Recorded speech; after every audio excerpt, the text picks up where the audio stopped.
ایک تھی رانی، اس کے 12 لڑکے تھے۔ راجا کو بہت ارمان تھا کہ ایک لڑکی بھی پیدا ہو، لیکن خدا کی مرضی ایسی کہ ہر مرتبہ رانی کے لڑکا ہی پیدا ہوتا، یہاں تک کہ لڑکے تو 12 ہو گئے اور لڑکی ایک بھی نہ ہوئی۔ اب راجا نے غصے میں آ کر کہا کہ اگر اس بار لڑکی پیدا ہوئی تو میں ان 12 لڑکوں کو مار ڈالوں گا تاکہ لڑکی ہی راج کرے اور ساری دولت اس کو ملے۔ یہ سوچ کر راجا نے لڑکوں کے لیے 12 بڑے بڑے صندوق بنوائے تاکہ جیسے ہی لڑکی پیدا ہو ان لڑکوں کو قتل کر کے ان کی لاشیں صندوقوں میں رکھ دے۔ ہر صندوق میں ایک ایک کفن بھی رکھ دیا۔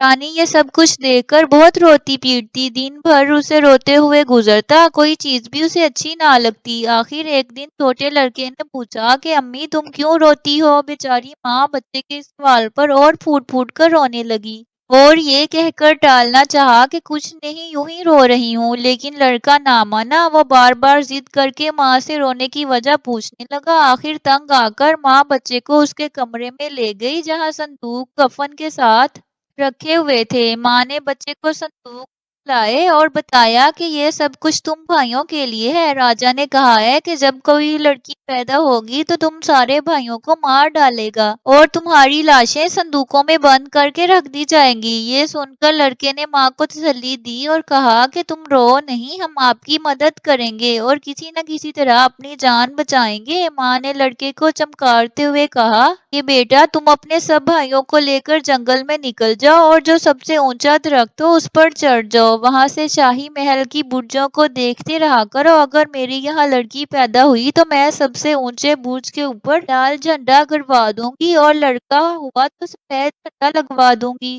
تم لال جھنڈا دیکھنا تو محل کی طرف ہرگز رخ نہ کرنا اور اگر سفید دیکھنا تو واپس آ جانا۔ دوسرے دن صبح کو ماں نے ہر ایک لڑکے کو کلیجے سے لگایا، پیار کیا اور جنگل کی طرف روانہ کیا۔ لڑکوں نے جنگل میں پہنچ کر ایک جھونپڑا بنایا اور اس میں رہنے لگے۔ ایک دن ہر ایک لڑکا باری باری سے درخت کی سب سے اونچی شاخ پر چڑھتا اور شاہی محل کی طرف دیکھتا کہ سفید جھنڈا لہر رہا ہے یا لال۔ باقی دوسرے بھائی جنگل میں ادھر ادھر جاتے اور ہرن وغیرہ شکار کر کے لاتے، اس کا گوشت بھون کر رات کو سب بھائی کھاتے اور پھر اس جھونپڑی میں سو جاتے۔ اس طرح لڑکوں نے کئی برس جنگل میں گزارے۔ ایک دن چھوٹا بھائی درخت کی سب سے اونچی شاخ پر بیٹھا ہوا تھا کہ اسے شاہی محل کی چوٹی پر لال جھنڈا لہراتا ہوا نظر آیا۔ وہ اور سمجھ گیا کہ موت کے دن قریب ہیں۔ رات کو جب سب بھائی اکٹھے ہوئے تو چھوٹے بھائی نے لال جھنڈے کی خبر سنائی۔ سب بھائیوں نے مل کر صلاح مشورے سے طے کیا کہ محض ایک لڑکی کی وجہ سے ہرگز اپنی جان نہیں جانے دیں گے، وہ بھی اس لڑکی اس جنگل میں نظر آئے گی، ہم اس کا خون بہا دیں گے اور ہم اپنے زندہ رہنے کی پوری کوشش کریں گے۔ اس عرصے میں تمام بھائی تیر چلانا سیکھ گئے۔ جنگل کی صاف ستھری ہوا، محنت مشقت، ہرن اور چڑیوں کے تازہ گوشت نے ان کو مضبوط اور بہادر بنا دیا تھا اور وہ بڑے سے بڑے وحشی جانوروں سے بھی نہ ڈرتے تھے اور بڑی خوشی سے جنگل میں اپنی زندگی بسر کرتے تھے۔ ایک رات کو کچھ پریاں سیر کرتی ہوئی آئیں، اس جنگل کی طرف آ نکلیں۔ انہیں یہاں لڑکوں کو دیکھ کر بڑا تعجب ہوا۔ پریاں جھونپڑی کے سامنے اتریں اور انہوں نے ان سے حال پوچھا۔ لڑکوں نے انہیں سارا قصہ سنا دیا کہ کس طرح ان کا باپ ان کی جان کا دشمن ہے۔ پریوں کو لڑکوں پر ترس آیا اور انہوں نے راجکماروں کی سیر کے لیے ایک بڑا خوبصورت باغ بنایا اور رنگ برنگ کے خوبصورت پھول لگا دیے۔ پریوں نے راجکماروں کے نام پر ایک ایک گلاب کا پودا لگایا اور دعا دی کہ جب تک اس گلاب کے پھول تازہ رہیں گے راجکمار بھی خوش خرم رہیں گے۔ صبح کو جب شہزادے سو کر اٹھے تو انہوں نے اپنے جھونپڑے کے سامنے یہ خوبصورت باغ دیکھا اور خوش ہو گئے۔ رانی کے جب لڑکی پیدا ہوئی تو راجا بہت خوش ہوا اور اس سے اس کو اور بھی خوشی ہوئی کہ لڑکے پہلے ہی سے محل چھوڑ کر چلے گئے۔ لڑکی کی پرورش راجا نے بہت اچھی طرح کی۔ ہوتے ہوتے وہ لڑکی بڑی ہو گئی، بڑی خوبصورت اور سمجھدار نکلی۔ سب اسے شہزادی کہتے تھے اور سب سے بڑی بات تو یہ تھی کہ وہ دل کی بڑی اچھی تھی۔ ایک دن شہزادی اپنے محل کے کمروں میں گھوم رہی تھی کہ ایک جگہ اس نے 12 قمیصیں دیکھیں۔ قمیصیں ہاتھ میں لے کر اپنی ماں کے پاس دوڑتی ہوئی گئی اور پوچھنے لگی، امی جان یہ قمیصیں کس کی ہیں؟ ماں بیچاری اس سوال پر پھوٹ پھوٹ کر رونے لگی اور کہا بیٹی نہ پوچھو، لیکن شہزادی نہ مانی۔ ماں نے اسے سارا قصہ سنا دیا۔ شہزادی باپ کے اس انوکھے فیصلے کو سمجھ نہ سکی اور اس نے ماں کو تسلی دی، تم او نہیں، میں اپنے بھائیوں کو ڈھونڈ نکالوں گی، یہ کہہ کر شہزادی نے قمیصیں اپنے ساتھ لیں اور جنگل کی طرف روانہ ہوئی۔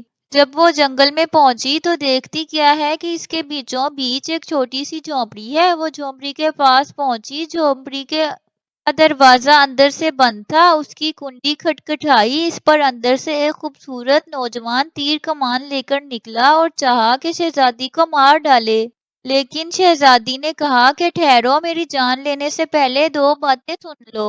شہزادہ بولا، کون ہو تم اور کس لیے آئی ہو؟ شہزادی نے کہا، میں یہاں کے راجا کی بیٹی ہوں، میرے پیدا ہونے سے پہلے ہی میرے بھائی گھر کو چھوڑ کر جنگل کی طرف روانہ ہو گئے تھے، کیونکہ میرے باپ نے یہ طے کیا تھا کہ جب میں پیدا ہوں گی تو وہ میرے بھائیوں کو قتل کر ڈالے گا۔ کل جب میں راجا کے محل کے کمروں میں گھوم رہی تھی تو مجھے اپنے بھائیوں کی قمیضیں دکھائی دیں، اب میں اپنے بھائیوں کی تلاش میں نکلی ہوں، ایک بار انہیں دیکھ لینے دو، پھر چاہے تو مجھے مار ڈالنا۔ بتاؤ، اس جنگل میں تم نے ان کو کہیں دیکھا ہے؟ شہزادے نے آنکھوں میں آنسو لے کر کہا، تمہارا چھوٹا بھائی میں ہوں اور باقی 11 بھائی شکار کھیلنے گئے ہیں، وہ شام تک لوٹ آئیں گے۔ یہ سنتے ہی شہزادی بھائی کے گلے لگ گئی، دونوں کی آنکھوں میں خوشی کے آنسو بھر آئے اور بہت دیر تک ایک دوسرے سے باتیں کرتے رہے۔ جب شام ہوئی تو چھوٹے بھائی نے اپنی بہن سے کہا، دیکھو، ہم سب بھائیوں نے یہ قسم کھائی ہے کہ جس شہزادی کو بھی ہم پہلی مرتبہ دیکھیں گے اس کو مار ڈالیں گے، اس لیے تمہاری جان خطرے میں ہے، جب سب لوٹ کر یہاں آئیں گے اور تم کو دیکھیں گے تو مار ڈالیں گے۔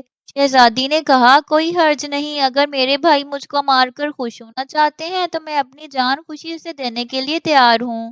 شہزادے نے کہا، نہیں نہیں، ہم اپنی بہن کی جان لے کر کبھی بھی خوش نہیں ہو سکتے، تم ایک کام کرو، وہ جو املی کا بڑا سا درخت نظر آ رہا ہے اس میں چھپ جاؤ، میں تمہیں کسی نہ کسی طرح بچا لوں گا۔ یہ سن کر چھوٹی بہن درختوں کی کھو میں جا کر چھپ گئی۔ تھوڑی دیر کے بعد سب بھائی واپس آ گئے اور شکار کا گوشت بھوننے لگے۔ جب کھانا وغیرہ کھا چکے تو باقی سب بھائیوں نے چھوٹے بھائیوں سے پوچھا کہ کہو کیسا گزرا؟ چھوٹے شہزادے نے کہا، بڑے مزے میں، آج دن بھر میں بہت خوش رہا اور اب ایسے ہی خوش رہوں گا۔ بڑے شہزادے نے کہا، بتاؤ ایسی کیا دولت ہاتھ آ گئی؟ چھوٹے نے کہا، میں نہیں بتاؤں گا، شاید تم لوگ اسے چھین لو۔ پہلے تو سب شہزادوں نے اس کی بات کو مذاق سمجھا، لیکن جب چھوٹے شہزادہ سچ مچ خوش نظر آنے لگا تو بڑے نے کہا اور کرید کرید کر پوچھا کہ آخر اس خوشی کی کیا وجہ ہے؟ چھوٹے شہزادے نے کہا کہ میں ایک شرط پر بتاؤں گا، آپ سب وعدہ کریں کہ اگر کوئی شہزادی دکھائی دے تو اس کی جان نہ لوگے۔ سب بھائیوں نے قسم کھائی اور وعدہ کیا کہ ہم ہرگز نہ ماریں گے۔ شہزادہ دوڑ کر گیا اور درختوں کی کھو سے شہزادی کا ہاتھ پکڑ کر نکال لایا اور سب بھائیوں کو بتایا کہ یہ ہماری بہن ہے اور ہم سے ملنے آئی ہے۔ تمام شہزادے اپنی بہن کو دیکھ کر بے حد خوش ہوئے اور ایک کے ساتھ جنگل میں خوشی خوشی رہنے لگے۔ دن کو سب بھائی شکار پر چلے جاتے اور چھوٹی بہن چوپڑے کی صفائی کرتی، کھانا پکاتی اور اپنے بھائیوں کو ہر طرح کا آرام پہنچایا کرتی۔ ایک دن سب شہزادے جھونپڑی کے سامنے بیٹھے ہوئے تھے، شہزادی اپنے تمام کاموں سے فارغ ہو کر ٹہلنے نکلی۔ ٹہلتی ٹہلتی وہ اس خوبصورت باغ میں پہنچی جس کو پریوں نے بنوایا تھا۔ گلاب کے تر و تازہ پودے کھڑے تھے اور ان میں بڑے بڑے پھول لٹک رہے تھے۔ چھوٹی شہزادی نے اپنے دل میں سوچا، ہر ایک بھائی کو ایک ایک پھول لے جا کر دے، اس لیے وہ گلاب کے پودوں کے پاس گئی اور 12 پھول توڑے۔ یوں ہی اس نے پھول توڑے، 12 بھائی کوا بن کر اڑ گئے اور وہ باغ بھی نظروں سے غائب ہو گیا۔ شہزادی حیران و پریشان کھڑی کی کھڑی رہ گئی، اس کی سمجھ میں کچھ نہ آیا کہ یہ کیا ہوا۔ تھوڑی دیر کے بعد اس نے دیکھا کہ وہ ایک گھنے جنگل کے اندر کھڑی ہے اور 12 کوے درخت پر بیٹھے ہوئے ہیں۔ وہ مارے ڈر کے کانپ گئی اور بے ہوش ہو کر زمین پر گر گئی۔ تھوڑی دیر میں جب اس کو ہوش آیا تو اس نے دیکھا کہ ایک پری اس کے سامنے کھڑی ہے اور کہہ رہی ہے کہ شہزادی، یہ تو نے کیا کیا؟ جو پھول تو نے توڑے ہیں وہ تیرے بھائی تھے، پھولوں کے ٹوٹنے کے ساتھ ہی وہ کوا بن کر اڑ گئے اور اب ادھر سے ادھر ادھر پھرتے رہیں گے۔ شہزادی نے کہا، میری اچھی پری، بتاؤ کہ آپ میرے بھائی مجھ کو نہیں مل سکتے؟ اگر نہیں مل سکتے تو وہ بھی کوا بنا دو، میں بھی ان کے ساتھ اڑوں گی۔ پری نے کہا، صرف ایک صورت ہے، وہ یہ کہ تم 7 برس تک گونگی بن جاؤ، اس درمیان میں نہ ہنسنا نہ بولنا، اگر ایک سیکنڈ کے لیے بھی ہنسو یا بولو گی تو تمہارے بھائی تم کو کبھی نہ ملیں گے۔ جب 7 برس پورے ہو جائیں تو تم یہیں آنا، وہی باغ اور وہی گلاب کے پودے ملیں گے اور تمہارے بھائی تمہارے پاس ہوں گے۔ یہ کہہ کر پری ہوا میں غائب ہو گئی اور شہزادی گھاس پر خاموش پڑی رہی۔ ایک شہزادہ جنگل میں شکار کھیلنے آیا ہوا تھا۔ شکار کھیلتے کھیلتے ادھر آ پہنچا، دیکھتا کیا ہے کہ ایک خوبصورت شہزادی گھاس پر لیٹی ہوئی ہے۔ شہزادہ قریب آیا اور کہنے لگا، تم ہمارے گھر چلو گی، ہم تم کو اپنی رانی بنائیں گے۔ شہزادی نے کچھ جواب نہ دیا، صرف سر ہلا کر اپنی رضامندی ظاہر کر دی۔ شہزادہ یہ سمجھا کہ شاید شہزادی شرما رہی ہے، اس لیے بغیر کچھ زیادہ بات چیت کیے ہوئے شہزادی کو گھوڑے پر بٹھا کر گھر لے آیا اور اپنی ماں سے کہا کہ میں اپنے لیے ایک بڑی خوبصورت سی رانی لایا ہوں۔ شہزادے کی ماں بھی شہزادی کو دیکھ کر خوش ہو گئی اور کہنے لگی، واقعی بڑی خوبصورت رانی ہے۔ دوسرے دن شادی کا سامان کیا گیا اور شہزادے کی شادی بڑی دھوم دھام سے کی گئی اور دونوں ساتھ رہنے لگے۔ دنوں تک لوگ یہ سمجھتے رہے کہ شہزادی شرم کی وجہ سے نہیں بول رہی، لیکن جب چپ رہتے کافی دن ہو گئے تو لوگوں نے شہزادی کو گونگی سمجھ لیا۔ ایک دن شہزادے کی ماں کہنے لگی، یہ تم کس گونگی عورت کو اٹھا لائے ہو؟ یہ بڑی منحوس ہے، اگر صرف گونگی ہوتی تو نہ بولتی لیکن کبھی ہنستی تو۔ لیکن یہ تو کہیں کی بھیک مانگنے والی ہے، جب سے آئی ہے نحوست چھائی ہوئی ہے۔ شہزادے کی ماں اس قسم کی باتیں کیا کرتی۔ برسوں گزر گئے اور شہزادہ روز اسی قسم کی باتیں سنتا رہا۔ آخر ایک دن عاجز ہو کر اس نے طے کیا کہ اس لائی ہوئی شہزادی کو قتل کر دے گا۔ اس نے قتل کا حکم دے دیا اور جلاد ننگی تلواریں سامنے لے کر کھڑے ہو گئے۔ اب جلاد اپنی تلوار شہزادی کی گردن پر مارنے ہی والے تھے کہ اس وقت 7 برس کی مدت ختم ہو رہی تھی۔ شہزادی اس سارے تماشے پر کھلکھلا کر ہنس پڑی اور کہنے لگی، راجا ٹھہریے اور میرے قتل کی وجہ بھی تو مجھ کو بتا دیجیے، مجھ بے گناہ کا خون آپ کیوں کر رہے ہیں؟ یہ آواز سنتے ہی جلاد کی تلوار فوراً رک گئی اور شہزادہ مارے خوشی کے اچھل پڑا۔ اس نے رانی کو گلے سے لگا کر کہا، آخر اتنے دنوں تک تم چپ کیوں تھی؟ یہ کیسا مذاق تھا؟ رانی نے اب اپنے بھائیوں کا سارا قصہ سنایا اور شہزادے سے کہا، میرے ساتھ اسی جنگل میں چلیے جہاں سے آپ مجھ کو لے آئے ہیں۔ شہزادہ اور رانی جنگل میں گئے۔ وہی جھونپڑا تھا، وہی باغ اور وہی گلاب کے 12 پودے جن میں خوبصورت پھول لگے ہوئے تھے۔ چاروں شہزادے باغ میں ٹھنڈی ٹھنڈی ہوا کھا رہے تھے۔ رانی نے اپنی کہانی اپنے بھائیوں کو سنائی اور بتایا کہ اس نے شہزادی سے شادی کر لی ہے۔ رانی اپنے بھائیوں کے ساتھ شہزادے کو لے کر باپ کے گھر گئی۔ باپ مر چکا تھا۔ سب بھائیوں نے کہا کہ چونکہ چھوٹے بھائی نے بہن کا پتہ لگایا ہے، اس لیے چھوٹا بھائی بادشاہ بنایا جائے۔ چنانچہ سب کی مرضی سے چھوٹا بھائی بادشاہ بنا اور چھوٹی بہن شہزادے کے ساتھ واپس چلی گئی۔